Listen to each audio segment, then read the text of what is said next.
মদখোরের কাছে শরিয়াতের আমির, মৃত্যু কাজ্জাবের কাছে, আর তিনি হয়েছিলেন 18 থেকে 19,000 আলেমের কাছে শরিয়াতের আমির। কোন আলেম তারা? আল্লামা নিসারউদ্দিন রহমাতুল্লাহের মতো, শাহ সুফি নিজামপুরি রহমাতুল্লাহের মতো, হযরতে শাহ সুফি হযরতে আব্দুল আজিজ সাহেব কনকপুরি রহমাতুল্লাহের মতো। এই সমস্ত আলেম দিন সেদিন আলেম ছিলেন না, সব রাসূলুল্লাহ দিদার পাওয়া মানুষ। একবার জোরে বলেন, জোরে বলবেন না? রাসূলুল্লাহ দিদার পাওয়া আলেমদের কাছে মুজাদ্দিদ জামান ছিলেন শরিয়াতের আমির। আর এখনকার শরিয়াতের আমির কে? বল বাবা গরম করিসনি। শরিয়াতের আমির কে এখন? মদখোর, জিনাখোর, দোঠেলা, মৃত্যু কাজ্জাব, এদের কাছে শরিয়াতে। হ্যাঁ ভাই ঠিক আছে, তাহলে ঠিক আছে, তাহলে ঠিক আছে।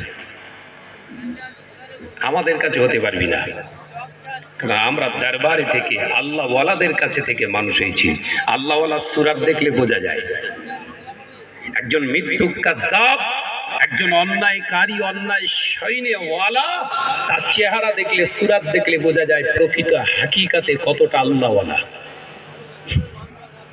ভাইরামা, নজনেরা, যুবকেরা, ছেলেরা, বাচ্চারা, মুরব্বিয়ান গণেরা, রাগ করবেন না। কথাগুলো আমি শাহনওয়াজ বলছি এই জন্য, সমাজ আজকে অস্থিরতার জায়গায় তৈরি হয়েছে। মুসলমানের দ্বন্দ্ব, মুসলমান একে অপরকে দেখে গালি দিচ্ছে। ফেসবুক, হোয়াটসঅ্যাপ, ইউটিউব, তাদের মাধ্যমে লক্ষ্য করলে দেখতে পাওয়া যায় একজন মুসলমান আর একজন মুসলমানকে বাপ মা তুলে পর্যন্ত গালি দিতে দ্বিধাবোধ করছে না। এর পিছনে নেহাত খোঁজ নিয়ে দেখুন এক শ্রেণীর আলেম রয়েছে। কথা বুঝতে পারছেন না?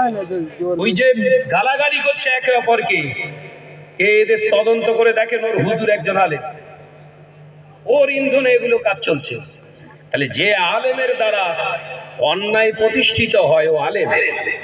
এই কথা বলছেন না কেন? ওই গোলাম আহমদ কাদিয়ানির মতো আলেম, কথা বুঝতে পারছেন না? গোলাম আহমদ মির্জা কাদিয়ানির মতো আলেম, ওই আলেম, ওদের দ্বারা অন্যায় প্রতিষ্ঠিত হবে, ন্যায় প্রতিষ্ঠিত হওয়ার কোনো জায়গা নেই।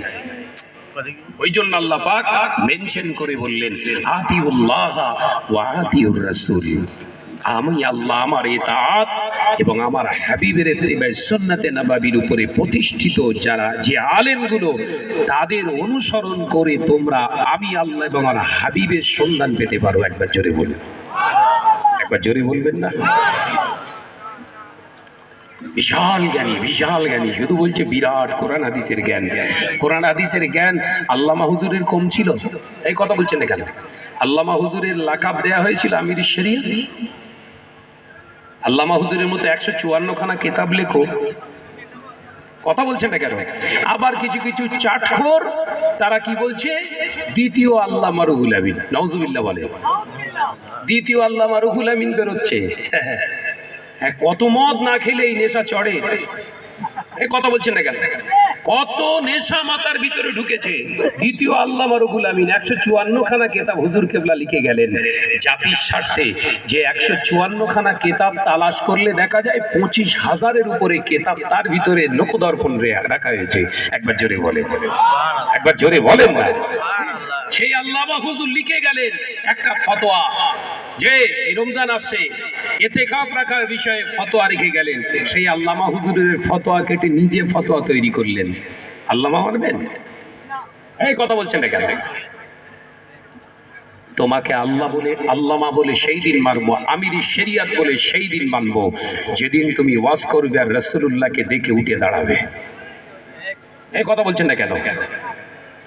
দরবারে ফুরফুরা শরীফে দ্বিতীয় দিনে ইসালে সাহেব মুসাদ্দুজামা বলেছিলেন, ও আমার বড় মাওলানা বাবা রুহুল আমিন, একটু ওয়াজ করো।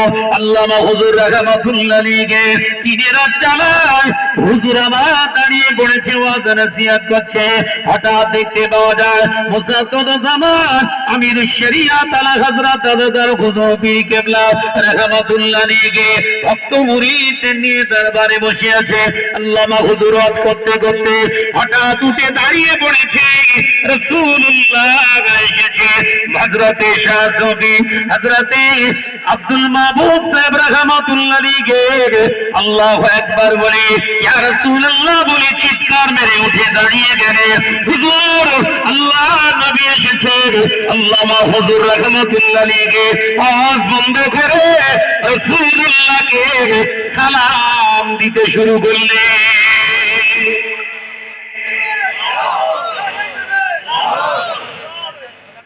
ওয়াজ করছে আল্লামা হুজুর, রাসূল পাক সাল্লাল্লাহু আলাইহি ওয়াসাল্লাম দরবারে ফুরফুরা শরীফে হাজির চারজন সাহাবায়ে কেরামদের নিয়ে।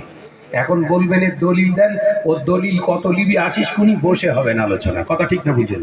ও ঘন্টার পর ঘন্টা আলোচনা করবো ওই দলিলের উপরে রাসূলের আসা সম্ভব কিনা, ও ওয়াহাবিদের কথাবার্তাও আমরা নেব না, কথা ঠিক না বুঝলেন? বলে আমাদের ইয়াকিন আল্লাহ চাইলে যেমন মেরাজের রাতে রাসূল পাক সাল্লাল্লাহু আলাইহি ওয়াসাল্লামকে যেমন এক মুহূর্তের ভিতরে তিনি ৭ তবক আসমান পার করে দিয়ে সিদরাতুল মুনতাহার পার করে আল্লাহর আরশে আজিমে খাস তালুকে তিনি যখন হাবিবকে হাজির করতে পারেন, আদম আলাইহিস সালাম, হযরতে দাউদ আলাইহিস সালাম ১ লক্ষ মতান্তরে ২,২৩,৯৯৯ জন নবীকে যখন মুহূর্তের ভিতরে মসজিদে আকসায় রাসূলের ইমামতিতে নামাজ পড়িয়ে নিতে পারেন, ওই আল্লাহ আমার রাসূলুল্লাহকে সব জায়গায় ঘোরাতে পারেন, জোরে বলেন।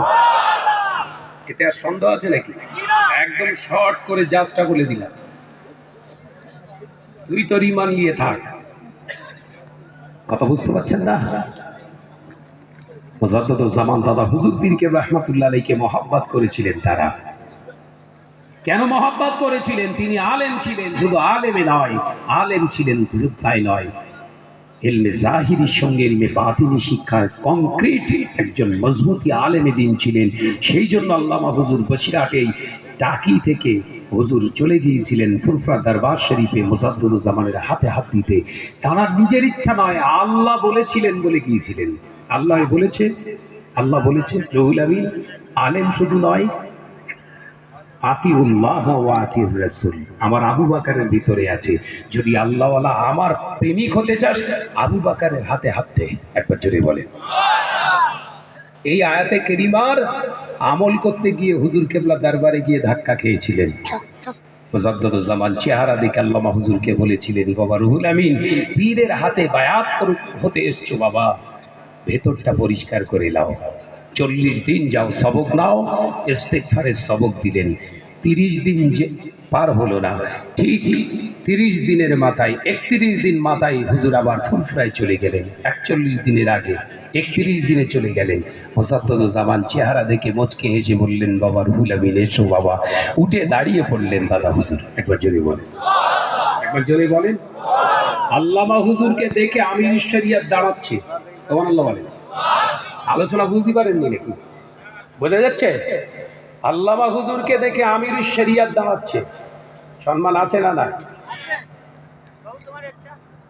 আল্লাহ বলা হন, সম্মান ফেসবুকে ঘুরবে কেন? মানুষের অন্তরে ঘুরবে। এই কথা বলছেন না কেন? হ্যাঁ, আল্লাহওয়ালাও পর্যন্ত আপনাকে সম্মান করবে। এখন আল্লাহওয়ালার বংশরা আপনাদেরকে দেখতে পাচ্ছে না, তার মানে কি সম্পর্ক কার সঙ্গে তোমার? হ্যাঁ, কথা বলছেন না কেন?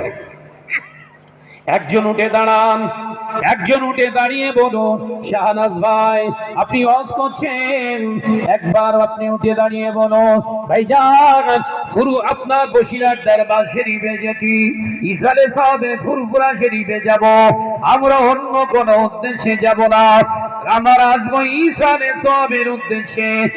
একজন কি উঠে দাঁড়িয়ে বলতে পারবেন?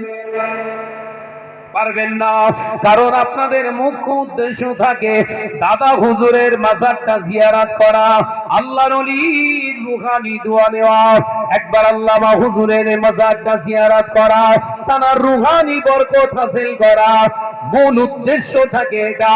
আর ইসালে সওয়াব তো হবেই, অবশ্যই আলেমের আওয়াজ করবে, কিন্তু মূল লক্ষ্য থাকে আল্লাহর ওলির নেক নজরটা পাওয়া। ও বাবাজি, আমি শাহনাজ এখানে কেন আসলাম? আমার মুখ্য উদ্দেশ্য আমার আল্লাহর মাহবুব বান্দা আল্লামা হুজুর রাহমাতুল্লাহ আলাইহি আজ দরবারে আমরা যারা এসেছি, আমাদের আশা না গোনা দেখে আল্লামা হুজুরের মনটা খুশিতে ভরে যাচ্ছে। এটাই হচ্ছে দোয়া। আল্লাহর ওলিদের মনটা খুশি করাতে পারলেই অন্তর থেকে একটা দোয়া বেরিয়ে আসবে, ওই দোয়াটাই আপনার জীবনের লাইফ করে যাবে। একটা জোরে বলুন। এই আমির শরিয়াত যারা সেজদেছে বাপ, এদের কাছে গেলে কি কোন কোন হুজুর শুয়ে আছে? কে আছে বাপ? বলো বলো, কে আছে? অন্ধকার। এই কথা বুঝতে পারছেন না? একটা আল্লাহর ওলির মাজার পেয়ে সেখানে যে 2 মিনিট দোয়া করবেন সে জায়গা নেই, কারণ আল্লাহর ওলিদের সঙ্গে তাদের শত্রুতা বেশি। একটা